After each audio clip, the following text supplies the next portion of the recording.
Imagine the new common sense in an uncommon world. There is no blue pill. There is no red pill. Just the truth. It's time to go down the rabbit hole. Good luck. The father of propaganda. You may be asking, how did all this begin? Well, you need to ask Edward Bernay, who is, in my consideration of most people, the father of propaganda. Let's begin. Edward Bernay, how did the U.S. get into World War I? Did you know this? November 1916, the slogan of Wilson's supporters was, "He kept us out of the war." It played an important part in winning his election. The Committee on Public Information, 1917 to 19, was an independent agency of the government of the United States created to influence public opinion to support the U.S. participation in World War I. The World War I Committee on Public Information hired Edward Bernay, who focused on building support for war and referred to this work as psychological warfare. That was his reference. Here are a couple ads you can see from that time when they're trying to convince us to get into a war, in which the president won in a campaign that said we're going to stay out of this war. He's keeping the world safe for democracy. Enlist and help him. Welcome, big brother democracy. How did CPI Bernay's get the U.S. into the war? Well, let's read. Make the world safe for democracy. Every item of war news they saw in the country weekly, in magazines or in the city daily, picked up occasionally in the general store, was not merely officially approved information, but precisely the same kind that millions of their fellow citizens were getting at the same moment. Every war story had been censored somewhere along the line, at the source, in transit, or in the newspaper offices in accordance with voluntary in quotes, rules established by the CPI. Stated in 1920, George Creel in his article in New York Harper and Brothers. So imagine that. We think today there's so much control, but we didn't think 100 years ago that our media was controlled back then, and it was basically they're censoring. Well, yeah, they were censoring way back to the World War I. Every news article, everything. And you think this has just started now? Could that be what's going on with the pandemic information today? Well, read this quote. Journalists are officially prohibited from communicating with anyone in the CDC or other federal agencies without the oversight of censors. Stated in MedPage Today 2020. Have you ever heard that slogan? Breakfast is the most important meal of the day. Well, it's brought to you by Beechnut Packing Company and Bernay's. Yes, hear this out. Beechnut Packing Company, the country's biggest bacon producer, found its sales were falling off. The company called on Bernay's to increase their sales. Bake your beechnut bacon. Read what Bernay's did. Breakfast sponsored you by Bernay's. Bernay's also pioneered the covert use of third parties. For instance, he convinced a doctor to write to 5,000 physicians, asking them to confirm that they'd recommend heavy breakfasts. 4,500 physicians wrote back and agreed they'd recommend a heavy breakfast. The doctors confirmed in Bernay's words that a heavy breakfast was scientifically desirable. He arranged for these findings to be published in every newspaper across the country, while stating that bacon and eggs should be a central part of that breakfast. Sales of bacon went up through the roof, as reported in July 19, 2012, American Table. So can you imagine that whole idea of breakfast being the most important meal? It's just propaganda. This is a quote prior to when the vaccine was rolled out. Once a COVID-19 vaccine is ready, getting people to take it may be a bigger challenge. Could this be the way we are convinced we need a COVID vaccine? Vaccine literacy, building public support for a COVID-19 vaccine. The Vaccine Confidence Project.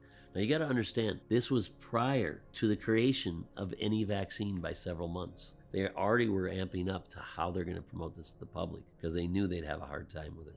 Now let's talk about Edward Bernay again and soap. Many of you need soap. We wash with it all the time. Do you know washing your hands with white soap is healthier? According to Bernay and Procter & Gamble, yes, Procter & Gamble hired him. Procter & Gamble had hired Bernay to market their new product, Ivory Soap. I know you've heard of it.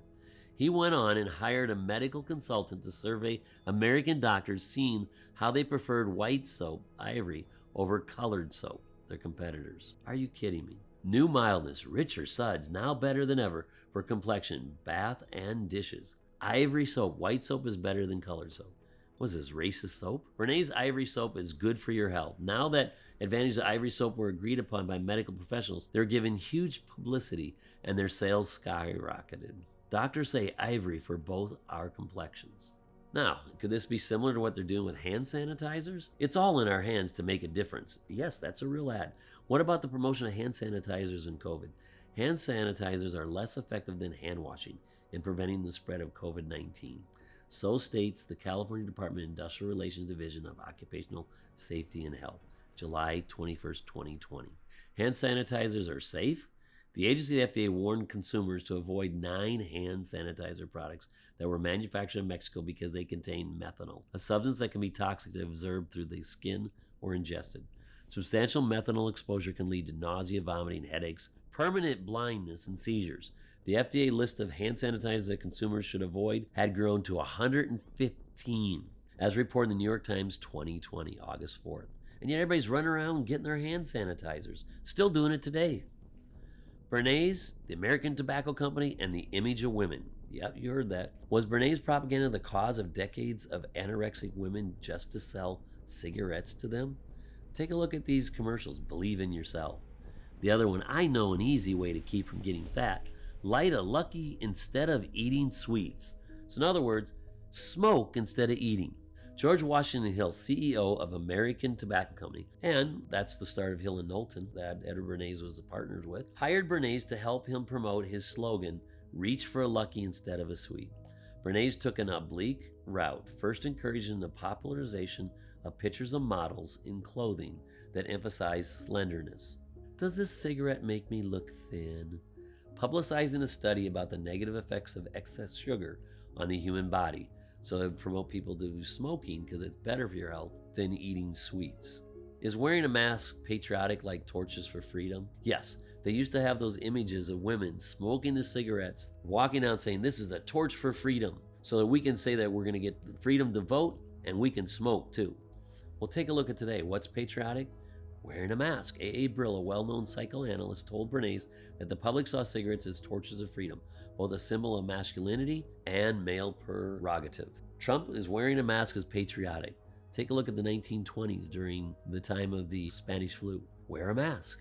Wearing a mask is a symbol of manhood. According to Gavin Newsom, he said wearing a mask is a sign of toughness. It's a sign of resolve and a sign of someone who gives a damn. Business Insider, July 2020.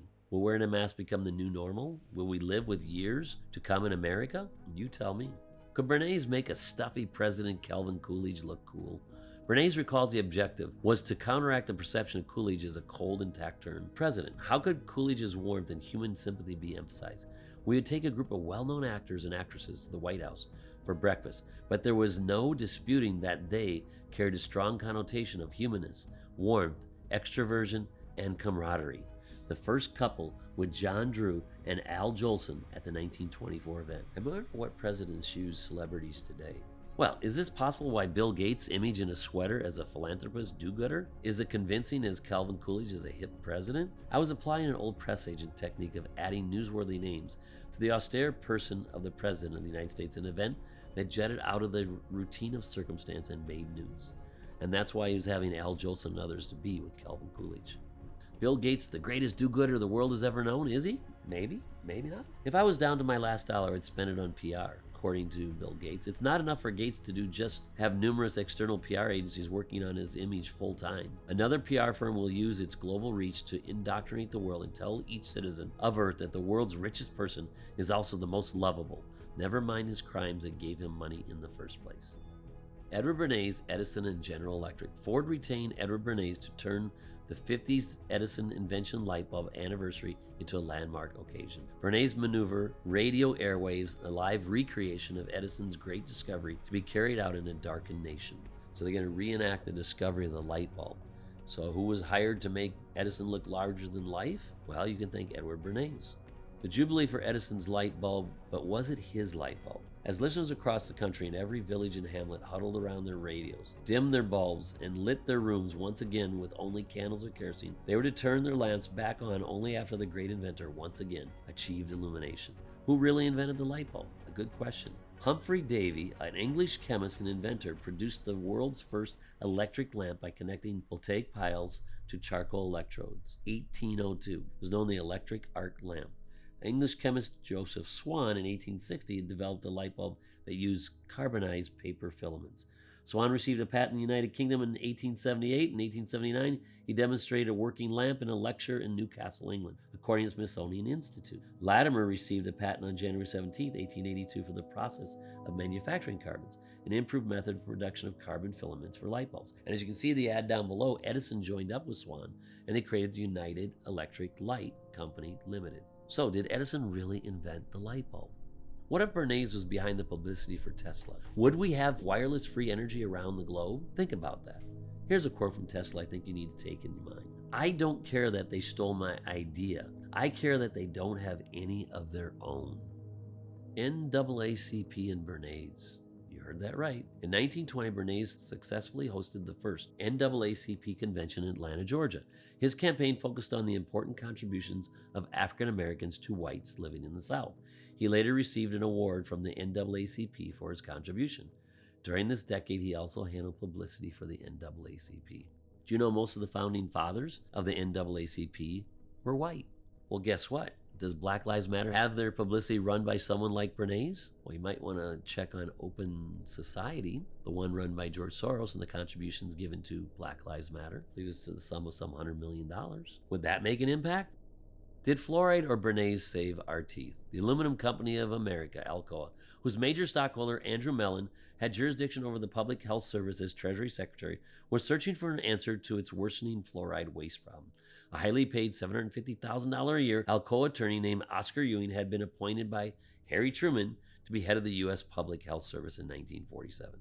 Bernay's orchestrated a national fluoridation campaign that, over several years, fluoridated some 90 American cities.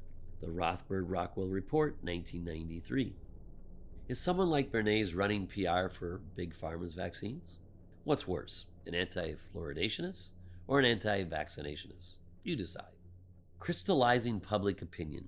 I knew that any human activity can be used for social purposes or misused for antisocial ones. Obviously, the attack on the Jews of Germany was no emotional outburst of the Nazis, but a deliberate, planned campaign. So states Edward Bernay. Who influenced Hitler and Nazis' propaganda campaign? But it was not until the First World War that it became evident what immense results could be obtained by a correct application of propaganda, stated by Adolf Hitler in Mein Kampf, 1925, having read Bernay's book, Crystallizing Public Opinion, in 1923. Yes, Hitler read Bernay's book. What about Goebbels? Was Goebbels right? Propaganda works best when those who are being manipulated are confident they're acting on their own free will. If you tell a big lie enough times and keep repeating it, people will eventually come to believe it. The lie can be maintained only for such time as the state can shield the people from consequences of the lie. It thus becomes vitally important for the state to use all of its powers to repress dissent, for the truth is the mortal enemy of the lie. The truth is the greatest enemy of the state. Joseph Goebbels, German Nazi minister of propaganda and public enlightenment. Are we crystallizing public opinion with COVID lockdowns like the Nazis did before World War II? You are the front line. Anyone could be carrying COVID-19. COVID politicians or dictators? Coronavirus update. Mayor Eric Garcetti will shut off your water and power at any people if they're having parties or any group of people coming together during lockdown. LA mayor wants snitches to rat on their neighbors, all for a reward. The Gestapo was a very small organization in Germany. Gestapo cases created greater number following a tip-off from a member of the public. So, what stated, this is an Irish time, you needed the public to participate in order to do the job of the Gestapo. Today, is that what we have in our cities? We're telling people to snitch? We're going to turn off your water? Would Hitler be proud of what we're doing today? Take a look at this. Do you report places that aren't enforcing social distancing? Report. Take a photo and send it to me. This is the former mayor of New York. This is a golden age for snitchers. One offense in particular relied heavily on tip-offs from the public. August 1st, 1943, from the Ministry of Justice in Berlin, put it, the denouncer is the biggest scoundrel in the whole country. And that was reported in the Irish Times, talking about how the snitches were the most important part of Germany, not the Gestapo. They were limited. So it's the very people themselves that are snitching. And today, what happened during the lockdowns? Did United Food Company and Bernay's make Guatemala a communist country? You'd be the judge. Bernay's, on behalf of the multinational corporation United Fruit Company, renamed Chiquita Brands International in 1984, and the U.S. government to facilitate the successful 1954 coup, against the democratically elected president of Guatemala, Jacob Arbenz Guzman. Where do you find this? In the BBC Century of the South. Bernay's propaganda branding Arbenz as communist was published in major U.S. media. So they just call him a communist, and now they can totally take back their investment in Guatemala with their bananas, their fruits. You know where the term Banana Republic came from? Guess what? The term Banana Republic actually originated in reference to the United Fruit's domination of corrupt governments in Guatemala and other Central American countries.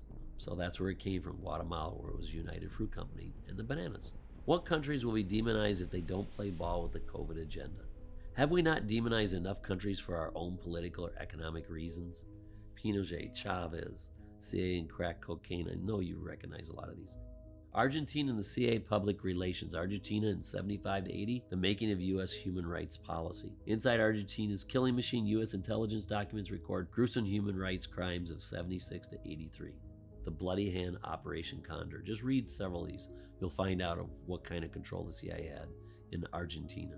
Then you look at Chile, public relations of the CIA, propaganda in support of Pinochet regime. After the coup in September 1973, CIA suspended new covert action funding but continued some ongoing propaganda projects, including support for news media committed to creating a positive image for the military junta. CIA activities in Chile, September 18, 2000. Never forget that on 9/11/73, the U.S. helped to overthrow the democratically elected president of Chile, Salvador Allende, and replace him with the dictator, Augusto. The U.S. role in the rise of Pinochet's dictatorship in Chile, Chile's top media mogul, conspired with CIA to carry out 1970 coup, documents reveal. Nicaragua, PR, and Reagan's Freedom Fighters. The Freedom Fighters Manual. Only 53 cents a day will support a Nicaraguan freedom fighter. Send democracy around the world. Brought to you by Reagan's Freedom Fighters. No aid to the Contras. Iraq and Bernay-style PR from Hill and Knowlton. Free Kuwait. Support our troops. So after we kept on promoting support our troops and go into Kuwait, what happened to our troops? Support our troops. More than 5 million veterans have at least one disability. 1.2 million live in poverty. At the end of 2018, an estimated 37,878 veterans were homeless. So much for supporting our troops. Support our frontline workers. Hospital workers are heroes. That's what we heard, right? But how many of those hospital workers were laid off after the lockdowns? Let's take a look at Venezuela. We all heard about Venezuela. Chavez. Venezuela oil and PR. Chavez personally visited many of the leaders of oil-producing nations around the world. In 2000, he hosted the first summit of heads of state of OPEC in 25 years. That was reported in the Economy, Culture, and Politics, Oil in Venezuela. Chavez had long stated that he would like to sell more Venezuelan oil to China so his country would become more independent of the United States. So what did he respond with? Well, did you know the Pentagon and CIA pushed Venezuela regime change propaganda in video games? Also, did you know New York Times published an article, the CIA propaganda in Venezuela? Socialism is a slippery business. PDVSA has not demonstrated any capability to bring new oil fields on stream since nationalizing heavy oil projects in Aramco Petroleum Belt, formerly operated by International Oil, Chevron, Exxon, and so forth. So in Venezuela, what did they have before that? They had these major oil companies that were basically running the country, and we were taking oil. After he nationalized it, what happened? That's the question. What will happen to the country states that defy the pandemic's lockdowns and may not need big pharma's treatments? Several countries did so, and we see the results today. A number of them had great success. It seems like the ones that had the most horrendous lockdowns ended up having some of the worst epidemics of COVID-19. This country is beating coronavirus without a lockdown. Japan may not have beaten coronavirus without massive lockdowns. Belarus is another place. Next time you read, hear, see some news, ask yourself, is this the truth or is it just good public relations? Thank you, and please take the time to look and see what you see in society and decide. It's not just Edward Bernay's, it's just the whole concept of public relations and propaganda. But as you can see with Edward Bernay's, there's a long history of convincing us of things that we now accept as truths, but we know in hindsight over years and years, we finally figured out that they weren't true. So, take a look and just be conscious of what is propaganda. And what have you learned about the father of propaganda?